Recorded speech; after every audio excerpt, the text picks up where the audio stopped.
Hi friends, welcome to Siddha channel. இன்னைக்கு வந்து நம்ம காலிஃப்ளவர் வச்சு ஒரு டிஃப்ரெண்ட்டான கிரேவி தான் பார்க்க போகிறோம். அதுக்கு வந்து வெந்நீரில் காலிஃப்ளவரை அந்த பூவாக எடுத்து பிச்சு போட்டு கொஞ்சம் உப்பு கொஞ்சம் மஞ்சப்பொடி போட்டு நல்லா பாயில் பண்ணி எடுத்துக்கோங்க. அதில் இருக்கிற பூச்சி அதெல்லாம் அப்போ தான் போகும்.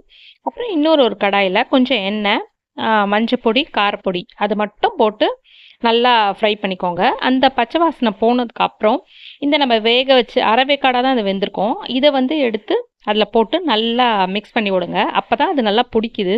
ஏன்னா கிரேவியோடு நீங்கள் தனியாக சாப்பிட்டிங்கன்னா அந்த காலிஃப்ளவர் மட்டும் தனியாக ஸ்மெல் வர மாதிரி இருக்கும். இப்படி பெரட்டிட்டு அப்புறம் கிரேவியில் போட்டால் கிரேவி நிஜமாவே நல்லா வந்திருந்தது. இந்த மாதிரி ஃப்ரை பண்ணி தனியாக எடுத்ததை வச்சுருங்க.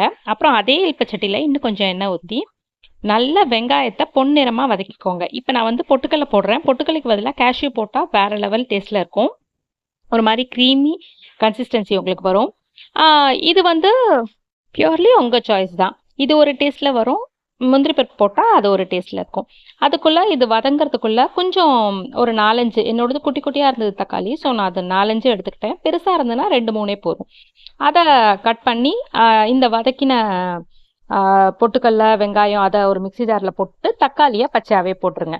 போட்டுட்டு இந்த சைடு வந்து பிரியாணி மசாலா, கரம் மசாலா, கொத்தமல்லி, மல்லி பவுடர், கொஞ்சம் இடித்து வச்ச பூண்டு இது ரெடி பண்ணி வச்சுக்கோங்க. திருப்பியும் கடாயில் ஒரு ஸ்பூன் எண்ணெய் விட்டு பே லீஃப் அதை போட்டுட்டு, பே லீஃப் போடலாம், லவங்கம் போடலாம், ஏலக்காய் போடலாம்.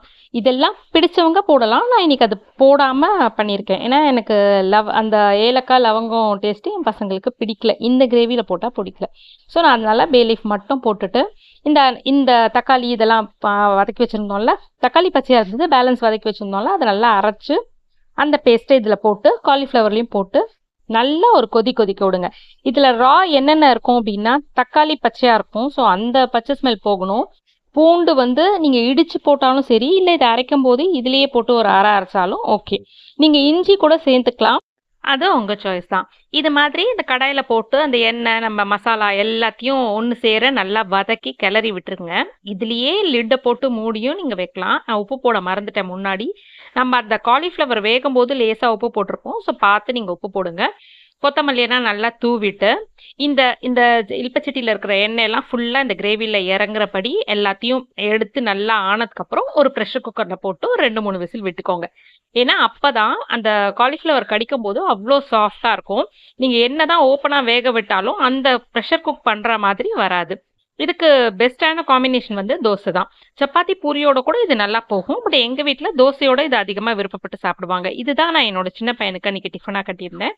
இந்த வீடியோ பிடிச்சிருந்தேன்னா லைக் பண்ணுங்கள். சேனலை இன்னும் சப்ஸ்கிரைப் பண்ணலன்னா சப்ஸ்கிரைப் பண்ணிக்கோங்க. பாய்.